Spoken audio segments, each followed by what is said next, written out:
salaamaaleykum internetu KSTV Sénégal nuyu naa leen ziar leen bu baax a baax naan leen tey nag ñi ngi fii ci Géejuwaay fekk si fi suñu xarit muy Pape Thierno Diop di responsable Pastef dañu koy daal di bàyyi mu nuyoo rek présenté wu Pape Thierno maa ngi lay nuyu. waaw soxna si maa ngi lay fay. di kontaan trop ci seet si bi ngeen ma seet si. di leen remercier bu baax a baax. voilà et di nuyu aussi ñi nekk Sénégal yëpp aussi ñi nekk ci diaspora bi. waaw merci. kan mooy Pape Thierno. waaw bon en fait Pape Thierno benn ndaw la rek boo xam ne si jeune sénégalais. boo xam ne si toog na ba ay jamono mu dem à l'étranger comme dëkk mel ni Italie dem fa jàng fa après liggéey fa aussi tamit ñëw ci réew mi aussi voilà di def va et vient par rapport à ses activités. voilà aussi tamit di def politique bokk parti Pastef les patriotes nekk coordinateur de la jeunesse patriotique du Sénégal bu Italie voilà bokk aussi du JPS national bu Sénégal voilà nekk aussi responsable ci commune bi di Wakhinane Nimzatt. à part loolu yëpp comme voyage bi nga ñëw wax Pape Thierno moom la am na métier bu muy def. waaw bien sûr bon man entrepreneur la en grosso modo damay def import export di nekk ci yeneen activité voilà mais en grand daal entrepreneur la. ok tey lan moo la dugal ci politique. bon en fait li ñu dugal ci politique mooy bon xam nga man peut-être ba may am à l'âge de 18 ans la voyagé quoi dem à l'étranger ma dem ci dëkk yoo xam ne si dama gis ñoom ni ñu traité seen doomi réew mi ma dem fa am fa opportunité yu bëree bëri voilà ñu am fa ay privilèges ma xool ma ni man pourquoi pas suñu doomu réew mi mënuñoo am lu privilège yi nii man ma am te pourtant fii maa fi doog a ñëw du ma doomu réew mi ma gis ni seen ñoom naka la ñuy amee dund bu ñoŋ dund bu baax te amuñu gaz amuñu zircon amuñu benn ressource naturelle mais liggéey moom mën nañu ko may ak gëm seen réew voilà loolu moo ma poussé ma ni pourquoi pas man lii pour changer ko il faut que ma xool ban parti moom ma gën a ànd ak sama idéologie ak gëm-gëm boo xam si moo mën a changer suñu réew ba mu mel nii ma toog ba si yàgg gis parti Pastef les patriotes ma dégg Ousmane Sonko mu def defaat discours ma sentir que ni kii nii lii dëkk tubaab bi am moom mën nañoo jëm ci direction boobu wala sax ñu am développement bu ko ëpp man moo tax ma engagé wu ci parti Pastef les patriotes voilà lépp ngir suñu changement wu réew ngir aussi suñu génération future yi mën a am dund bu baax comme ni ko dëkk développé yi amee. yow Pastef kon nga njëkk a duggee ci parti politique. waaw non Pastef laa njëkkee quoi. Pastef moom rek mu politique Pastef rek laa mos a politique te mosuma yaakaar naa dugg ci parti politique ah. waaw vraiment parce que tout le temps man samay activité professionnelle laa gënoon a focus mais à certains moments bon dama dem sentir ni daal mbiri pour nga changer wu il faut nga nekk ci biir voilà à travers les valeurs à travers l'éthique à travers aussi jub ak teg mbiri ci yoon. tey ji yow li nga wax léegi nga ne da nga dem ci réew tubaab bi nga gis ni ñi politiquer nga ne sentir nga ne tey. loolu mën nga ko indi sa réew loolu mën na nekk. waaw loolu mën na ne naka la munu est-ce que yow xalaat nga ne loolu mën na méngoo li nga béngale ndax mën naa ànd. alors dinaa la wax benn affaire gis nga tubaab bi gënuñu ñëw muus mais dañoo gën a jub gis nga dëkk transparence moo koy développé ak teg mbiri ci yoon ñun la ma suñu dëkk bi développé wul maanaam ay tappale la quoi en fait. nit dañ lay dénk dara au lieu que nga xool naka la sa askan di avancé yow yaa nga xool naka ngay duufalee sa poche en fait ni ñuy politiquer moom la ñu war a changer suñu mental moo war a changer ci boppam je vous donne un exemple yow xool Allemagne après la deuxième guerre mondiale xam nga dañu ko raser woon xam nga Sénégal kenn mosu koo raser mais après deuxième guerre mondiale ñoom defaraat na seen dëkk ba nekk première puissance économique européen ñu nekk fi ñu nekk ba léegi ça veut dire que ni ñoom am nañ mentalu liggéey ñun suñu mentalité ñun ñoo war a def suñu bopp que ni ñun mën nañoo dem fi ñëpp dem ñun mën nañoo développer ñun ñëpp ñu takk liggéey teg ko ci dëgg teg ko ci jub ba ñu luubal alalu kenn mais fii gouvernement bi la gis ñëpp gis nañ ko dan lay fal ministre nga nekk milliardaire et je pense que ni bu la falee ministre pour nga liggéeyal sa askan mais pas pour nga dugal sa ay poches. kon xalaat nga ne daal anti système bi nii mën na ko changer. affaire yi mën na changer. waaw par rapport ak li président Ousmane Sonko di wax. dafa leer nekk naa 15 ans impôt domaine kenn musuma toppee dara xam nga loolu c'est très clair man ba ma ko waxee ba léegi nag gis ma ko démentir te xam naa du gaaw parce que yàgg na mooy opposant bi ñu gën a sonal côté boobu moom je pense que ñëpp xam nañu c'est clair c'est calé voilà loolu nit ku jub la pour man jub moom moo war a jiitu ci politique nit boo bëggee am nekk milliardaire wala nga am xaalis da ngay dem nga liggéey nga créer entreprise wala nga dem am sa activité professionnelle bu ñu lay fay mu leew la doom nga yem ci mais bu dee da nga bëgg alos kam di ko def sa poche suñu dëkk du avancé parce que loolu noonu mënoon naa defal ay canalisation war ma defal ay tali benn nit jël ko bu ko aaki moom maanaam c'est loolu la ñu war a njëkk a dindi après ñu dem ci corruption après aussi ñu def politique bu sain politique boo xam ne si dafay jub quoi en fait ñu bañ a def ay calcul comme ni ñu suñu gouvernement yi ni muy def di jéem a fagaagal benn opposant politique naan yaa ngi jéem a taxal Ousmane Sonko ci ay complot man genre politique yooyu la ñu war a bàyyi def politique boo xam ne si dañ koy def ci démocratie def ko ci transparence aussi tamit def ko ci njub voilà ñu yemale jeu bi képp ku war a bokk képp ku Sénégalais fal wóolu fal la. waaw ba tey yow tey fi mu toll nii yéen ndaw yi nga xam ne yéen a ànd ak ne ngeen président Ousmane Sonko yéen fi mu toll nii da ngeen a gëm Ousmane Sonko xalaat ngeen ne tey yow tey politique bi ngay wax ci réewum tubaab bi xalaat nga ne tey Ousmane Sonko mën na koo indi fii yor Sénégal. bon en fait waxuma sax ñu jël politique booba je donne juste des exemples parce que ñoom déjà. waaw loolu daf la maanaam. daf la dolli xel goo xam ne yow tey da nga ne pour ba nga ñëwee Sénégal war nga ci xalaat ne war nga ko mën def mais kan nga ciy àndal nga xalaat président Ousmane Sonko. ma ne tey ndax xalaat nga ni yow tey Ousmane Sonko mi nga xalaat tey na mën na nekk président Sénégal 2024 ba li nga xalaat ne tey réew yee am nañ ko mu indi ko fii Sénégal.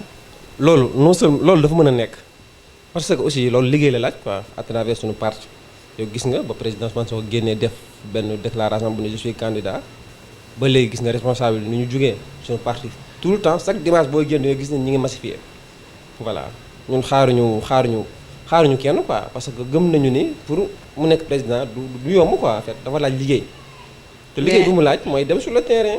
mais nii lay liggéeyee moom nii la bëgg a yoree réew mi moom président. comme nan. ah ni mu opposé woo nii noonu lay yoree réew mi noonu la bëgg a nekkee président. alors bon opposant la aussi opposant da ngay assumer ñun moom bokkuñu ñoo xam ne dañuy ngarale quoi taxaw fii taxaw fee ñu naan la foo bokk ñun ay opposant lañ. mais lépp lu ñu wax da nga koy teg ci argument aussi pas opposant di sànni xeer rek li nga wax tegoo ko fenn.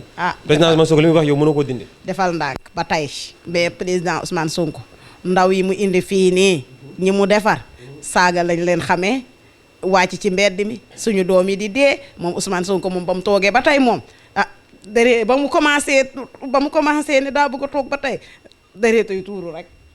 nii lay toogee président. gis nga yéen dafa am benn caricature boo xam ne ngeen koy def te amul benn preuve.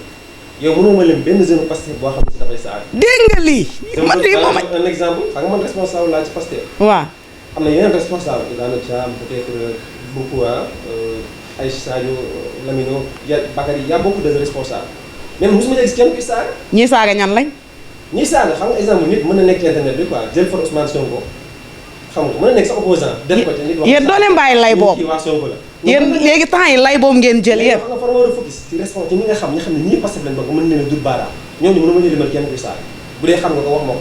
léegi defal ndànk yéen lan moo tax xam ngeen ne kii bokku ci yéen mi ngi saaga te mi ngi mubboo seen tur lan moo tax yéen kooku mënoo leen ko topp ci yoon. waaw mais imagine ni ne ci réseaux sociaux yi imagine ne je donne un exemple peut-être nit mën a nekk affaire wala benno sant kenn dama ko bay yàq de Ousmane Sonko xaaral ma jël profil am def sama tur saaga ma nit mën na ko def kooku doo ko mën a mais ñi fii saaga bu loolu déet benn xale boo xam ne si bëgg na Ousmane Sonko nekk sympathisant comprendre nga jàpp ni moom argument yi lam pour défendre ko xam nga la wax donte que man ànduma ci quoi mais kooku bu ko defee lan nga ci mën da ngay jël responsabilité teg ko ci koo xam si mais yéen neex na leen neex na leen na ndax tey ku génn tey jii ku génn ne Ousmane Sonko nangam balaa ngoon ñu saaga la ba nga tooy Ousmane Sonko mu sell mi ku baax ki ngeen def ko sëriñ waaw loolu fan mas naa am man koo xam ne politicien tey mu mën fi nekk comme sëriñ.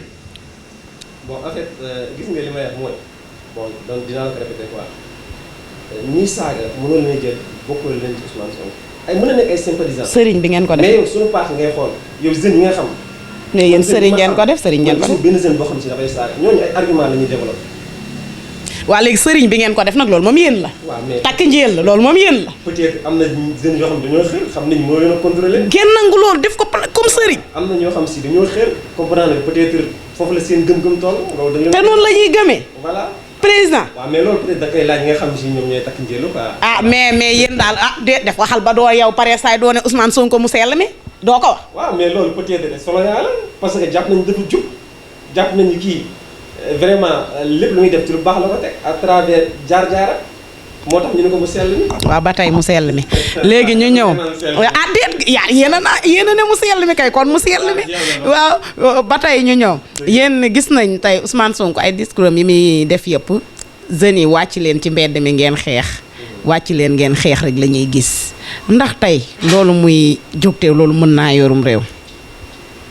waaw bon léegi répondre ci question bi. gis nañ à chaque fois bu dara xewee suñu bloqué listam ne Ousmane Sonko duñ ko investir mu ne jeunes yi wàcc leen ngeen xeex suñ ne ko bu bëggee mars ñu ne doo mars ñu ne ko mu ne génn leen fan force su ngeen xeex te gis nañ ne tey njëriñ googu yëpp bu ñu xeexee suñu ay doom rek ñoom ñoo ciy dee. mais nag démb noonu li nga xam ne ah déet loolu lañ gis ñun ci misaal noonu lañ ko gisee. benn yoon lañ ko ndoroon a pagaagal mu taxaw wax li am Sénégal yi génn pour seen démocratie pour jàppale ko aussi mais en dehors de ça leen am yëpp ay marche la yoo xam si dañ ko war a def. xam nga lan laay tuddee wàcc leen ngeen xeex. buñ ko bu bëggee def marche buñ ko teree mu ne da koy def par force. loolu mooy jeunes yi ñëw leen par force ñu xeex ngeen dee. waaw non question ni ngeen dee mais xam nga dëgg aussi. ñaat nit ñoo ci dee. gis nga démocratie nit kenn ko maye dañ koy fokkati gis nga ñun ñi amal affaire bi ay démocrate ci ay calcul politicien lañ la déjà sax ñu ngi koy wane à travers yi ñuy def nii xam dañuy amnistie yooyu yu mel noonu. alors que procès yi si boobu teguñu ko ci yoon maanaam dañuy def des calculs réew mi taxu leen a jóg boo nekkee ñooñu nag parfois li nga xam ne da lay revenir de droit da nga ko war a jël par force nekk doo xaar ñoo la koy kii ñun droit constitutionnel lañ am pour mën a marche loolu nag dañ koy jël duñu nangu pour nga foqati parce que Macky Sall gënuma nekk Sénégalais man de seulement que président dafa nekk président rek ma nekk citoyen lambda loolu mooy suñu différence gënu laa nekk citoyen sénégalais aussi comme yow je pense que aussi ñun il faut ñu respecter suñuy droit respectante aussi ñi gouverner ñu may aussi ñi opposé wu à travers des arguments mais pas des insultes. voilà ñun parce que doxewuñ noonu parce que man jeune laa xam nga ma te gis nga ni du ma def yooyu. waaw ba tey rek ci Ousmane Sonko la ñuy des tey yéen tey ban conseil comme pay boo leen toogee yéen ngeen di jox Ousmane Sonko par rapport ak digganteem moom Adji Sarr digganteem moom ak président Macky Sall ngeen ne lii complot la lii dañ kaa politique moo ci rax tey nangam nag mais soo déggee politique moo ci rax yëpp tey Ousmane Sonko ndax président Macky Sall moo ko jëloon yóbbu ko kër Adji Sarr. léegi yow waxal politique moo yarax de. yow is fi mu doon dossier bi yow soo xam ne daa leer sa bopp fi mu doon dafa leer mosuma gis dossier boo xam si bu tappalee nii. nan moo ko leeral. lu ko leeral. ayca yow certificat médical mooy déterminé lépp. ok. lan la certificat médical wax viol amul xam nga loolu leer na kan moo doon def enquête bi. léegi viol amul léegi foofu laa bëgg ñu taxaw lan moo am foofu. exemple non dama lay wax rek maanaam yow viol la ñu wax léegi viol amut léegi digganteem ak Adji Sarr kon lan moo ci nekk. non déglu ma wax la ba pare bàyyi ma àgg doo da ngay bàyyi ma wax nag quoi. ah déet tam maa ngi lay bàyyi nga wax mais viol amul leen nga viol dafa leer. moom may rek ma argument. ayca demal. d'accord léegi yow di certificat médical wax gis na ko. waaw comprendre nga enquêteur bi ko doon enquête dégg nga révélation yi ñu ci def maanaam dossier bi dafa leer fu mu toll nii kenn sañu ko yëg parce que dafa vide voilà léegi xam nañu complot boobu échec na comprendre nga amatuñu choix léegi foofu loolu tegee nañu ko ne leen voilà léegi nag ñuy xool ban fan la ñuy demaat waaw mais ñëpp xam nañu ay comploteur la ku ni léegi leer na amatuñu crédibilité. léegi président moo man la li toogoo ma de président léegi moo yóbbuwoon Ousmane Sonko foofu moo ko yóbbu kër Adji Sarr. waaw mais xam nga exemple yow exemple bu ma la bëggee comploter peut-être du ma jël jàpp di la yóbbu dama lay karpian. ah kon na xam nañ ne kon. kon xam nañ ne foofu Ousmane Sonko dafay fréquenté. xam nañu de mais si dossier bi ni mu demee da ngay sentir que ni ñii seen loxo. waa léegi ni ñu demee ba seen loxo nekk fa tey Pape Thierno defal ndànk man fu ma xamul ne duma la fa fekk duma la fa wër déet wëree fu ma xam ne li fii duma fa fekk Pape Thierno duma ko fa wër su ma leeree nag Pape Thierno mii su ma génnee fii ci terrain diisoo bii dinaa ko fekk mu taxaw fii di seetaan football non dama fay teel a ñëw pour xam ne Pape Thierno naa ko fekk kon dañoo xam ne kon Ousmane Sonko day fréquenté foofu. waaw loolu yaa ko wax yow kon dañ koo xam déet yaa ko wax ndax yaa ne ñoom xam nañ ne fii buñ ko defee ni ko nuus dañ koy jàpp fi kon moo tax ñoom jëli ko fa. léegi yow ndax rafetlu nga kon yow léegi Ousmane Sonko di fréquenté salon ba. bu la bëgg a fexee fi na lay jaar. waaw comprendre mais aussi ñoom seen i pexe jugul mais aussi nit tamit dafa am lii bu ñu doon ñun politiquement président Sonko mooy suñu leader mais en dehors de ça am na saa bi xam nga la. mais yéen est-ce que rafetlu ngeen loolu. deful erreur yéen. foofu demu fa def fa dara la kon foofu liggéey pour marché. fekk déet nag déet bul défendre nag déedéet bul def da nga faa nekkoon. da nga faa nekkoon.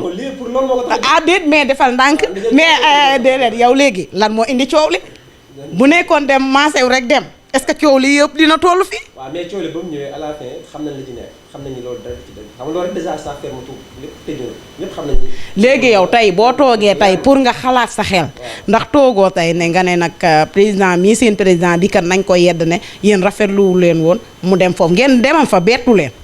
non defal na bon xam nga. bi ngeen yëgee affaire yi bi mu kalaatee. yow doo ko jëlee ci contexte bi fi mu toll nii li leer ba leer mooy xam nañ ni loolu liñ ko tuumaal dara du ci dëgg parce que ay preuve wane na ko wax naa la preuve. waa léegi xam nga loolu leer na ku ne loolu déjà mu tëj débat. waa léegi balaa débat boobu di tëj defal ndànk rek. waa na laa xool néew ko rek mu tuumaal la ne la. waaye day déet waaye dañ ne xaw ma li kii naan na la ca kii da cay fekk loxol borom ba booba daa fekk sama catub tànk ne ca. yow tey bi nga toogee ciw yëpp am nga xëy rek dégg nee nañ kat dañoo jiiñ Ousmane Sonko mi viol yow automatiquement ndax yow xalaatoon nga ne Ousmane Sonko salon boobu dem na fa. da nga xam naa da nga ne non bu dee salon ba moom demu fa xam naa ne sa xel jox na la lool.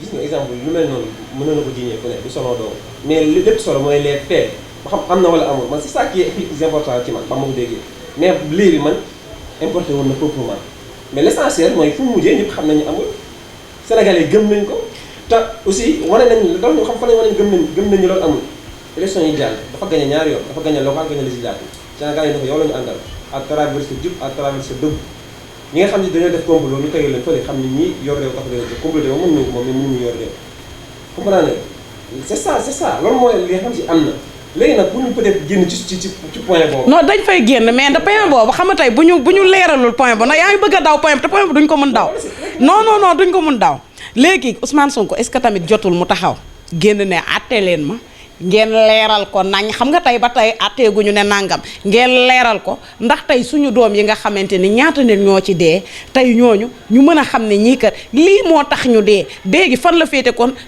président bi kat waa ñii ñoo doon tuumaal Ousmane Sonko lii lañ ko tuumaal amul wala Ousmane Sonko lañ ko tuumaal am na ñu xool ñun tey lii kan moo ñu ko teg loolu leer mais ay nangami nit dee ñu jël dossier boobu ngeen bëgg a jël dossier boobu këpp ko kenn waxu ci. est-ce que jotul tamit moom Ousmane Sonko mu génn wax ci loolu. mais loolu wax na ko benn toog na ñu exemple dossier bi nañu def li ci wax na ko benn jour ci kaw ci benn suma jumul benn point bu mu doon def ci live benn jour live la doon def wax na ko mais def loolu nit ñun justice moo war a def loolu comprendre nga du ñun justice la ñun monsieur tey suba mu leer xam nga dossier bi daa leer ba pare nag quoi maanaam. déjà da ngeen di dem rek présenté leer na ci bopp nit ñi ba pare fu ñu toll nii. te comme que ñi nekk côté bee arrangé wuteur xëy na moo tax ñu toog waxuñu ci nanguñu affaire bi continuer mais ñun xam nañu ko complot bi leer na mais loolu justice ce qui va faire. léegi da ngeen di fayu nee ngeen dañoo jiiñ Ousmane Sonko viol ngeen wut seeni nit monté Khalifa Sall moom it ba jiiñ ko ndax daan na saaga président léegi ànd naag président fa taw naag moom léegi yéen mer ngeen yéen bëgg koo takkal foofu ne daa viol. benn lan loo xam si mën na ma ci convaincre. su ni man suivre ma ko réellement quoi damay focus su ma ko damay romb parce que man maa ngi ci lu gën a essentiel en fait. yow da ngaa gis ne waa jooju daal amul njëriñ moom. en fait man suivre ma ko sax en fait. moom waa ji doo ko suivre. non du ma ko suivre. mais xam nga ko. parce que man képp kuy saaga du ma la suivre quoi. mais xam nga ko moom. ah non xamuma ko du ma ko suivre. ah mais lan moo tax kan moo la wax day saaga noo xamee ne day saaga. dégg naa ko mais suivre ma information comprendre nga voilà suivre ma ko réellement parce que maa ngi woon ci d'autres choses plus importantes comprendre nga voilà loolu moom c'est la réalité quoi moo tax ñu mën a ci wax dara du sori parce que aussi voilà mi ngi noonu daal. Géejawaay nga dëkk Ahmed Aïdara mooy maire Géejawaay tey bi ñu demee assemblée nationale mu ne dafa bëgg a nekk président assemblée yow lan la def bi nga déggee loolu.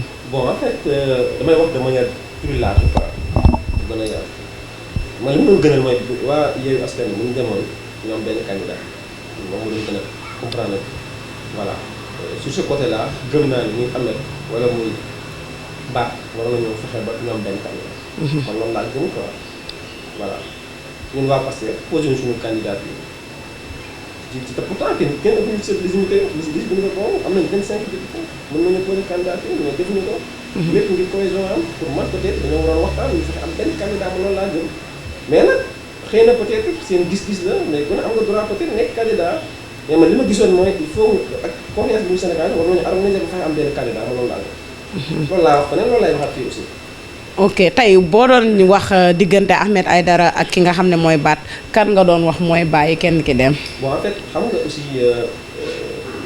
mënoo ni diw bi bàyyi kii bàyyi maanaam mais aussi bon sens war na la may comme que ñun ñëpp aussi ñoo bokk coalition bi ñu mën a waxtaan buñ toogee waxtaan kenn ku ne da nga xam ne yow kii moo mën a dem en fait ñoom ñoo waroon def cette discussion là parce que ñoom ñuy gisante voilà ñoom ñoo def cette discussion là après ñu d'accord léegi bàyyi dañ kii moom mu dem pour jiite bu ko defee ñu dem vote bu ko defee koo xam ne ñu Sénégalais yi jox aussi ñu mën ko jëmmal voilà man loolu laa jàppoon que ni moom moo gën. nan nga gisee Ahmed Aïdara ak Yorom Guédiawaye tey ñu ne Ahmed Aïdara moo nekk maire Guédiawaye nekk na député nekkul woon yoon wala amul woon mënul am xel boo xam ne war na mën a nekk président assemblée li mu war a concentré wu mooy Guédiawaye nan nga gisee Guédiawaye ak Ahmed ndax ba mu toogee ba tey li ngay xalaat ci moom xalaat nga ne dina ko def ak tamit ndax gis nga ay projet Ahmed Aïdara xam nga ne moom kat mën naa yor Guédiawaye. waaw bon de toute façon gisagum naa ay réalisation gis naa ay taal ay lamp voilà loolu moom constaté naa ko. que ni éclairage yi ñu ngi doon liggéey. mais aussi tamit temps bi dafa xaw a gàtt pour def déjà jugé quoi xam nga déjà boobu ak léegi sama ay 6 wala 8 mois soo dee yàggatul. loolu dara par rapport ak mandat bi ñu ko jox. et je pense que ni bu ñu nee ba ci kanam tuuti lañ ci gën a mën a xam dara voilà mais je pense que daal que ni muy moom di tous les maires yi xam toll nañ leen dañu nekk ci préoccupation askan bi xam ne Sénégalais ñoo leen fan pour ñu changer seen dundin wala ñu amal wala ko voilà ñoom ñu taxaw ci loolu. te gën a focus ci liggéey bi ci politique loolu laa leen conseillé ñoom ñëpp. tey dañ ne gars yu bëri dañuy nekk ci suuf ne Ahmed Aïdara da doon wax ne nit amul droit yor ñaari mandat di ko wax nguur gi période boobu mu ne nga bëgg a nekk maire bëgg a nekk député loolu moom dafay war a jeex ñu ne tey mu nekk maire nekk député dafa war a démissionner benn bi jox ki topp ci moom mu dem. bon peut-être mais question yooyu nag xam naa da ngay dem ci Ahmed. ah non xam nga lu tax ma laaj la ko dinaa dem mais yow xam nga am nga ci jàngat. xam nga question yi Ahmed ko moom tey mu ko doon wax tey yow am nga ci jàngat ndax yéen a bokk coalition.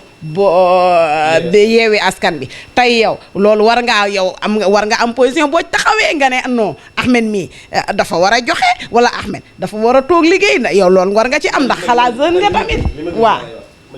te lii nii ni ko nit ñi di toogee di ko naanandoo ataaya yow yaa ngi koy toogandoo di ko naanandoo café sénégalais nga te jeune nga tamit waaw léegi man li ma gëm laa lay wax man damaa gëm ni politique sa carte da nga war di respect man loolu laa gëm maanaam conviction yooyu laa am principe yooyu laa am man politique bu jaar yoon laa gëm politique boo xam ne si yi am ñëpp du am parce que da ngay dem dëkk yoo xam ne si vraiment nit ñi dañuy def politique de manière boo xam ne si du leen yàqal seen dara quoi en fait nit ki day jógee ci benn poste de xëy dem liggéey dem cabinet liggéey maanaam manière bi ñuy politique da ngay xam ni ñuy servir moo leen tax a jóg mais fii dañu alimenter des débats yoo xam ne si duñu mel ne duñu yóbbu fu sori mais man li ma gëm mooy politique li ngay wax da nga ko war a gëm yaa gëm li ngay wax mooy tax nga wax tey suba nga génnaat ci.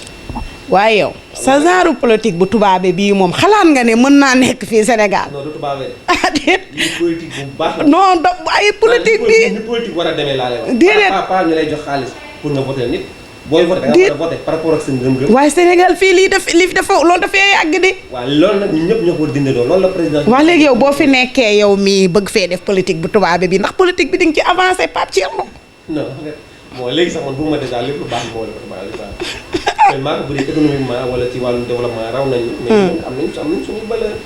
comprendre ñun kenn waruñoo gën a ëpp ngor ñun ci yoon par rapport ak suñuy maam par rapport ak suñuy paas par rapport ak maam yi ñu am ñu xeex Sénégal ñun moom ngor moom ñun àddina bi kenn waruñoo gën a jaay moom par rapport ak suñuy maam li nga xoolal ndeer traité ndeer ay jigéen yoo xam ne si dañoo taal seen bopp xoolal Cheikh Amadou Bamba Khadim Rassoul xoolal ñeneen ak ñeneen ñi Cheikh Omar Foutiyou Tall maanaam ñun ngor kenn waruñu ko jaay ci àdduna ci yoon bu ñu ko teewoon mbiri ci yoon dëkk bi waroo fee sax dégg corruption bu dee nit ñi am nañ dignité xool nañ seen passé nit ñi seen passé dañuy fàtt loolu moo tax peut-être ñuy versé wu ci yenn yi politique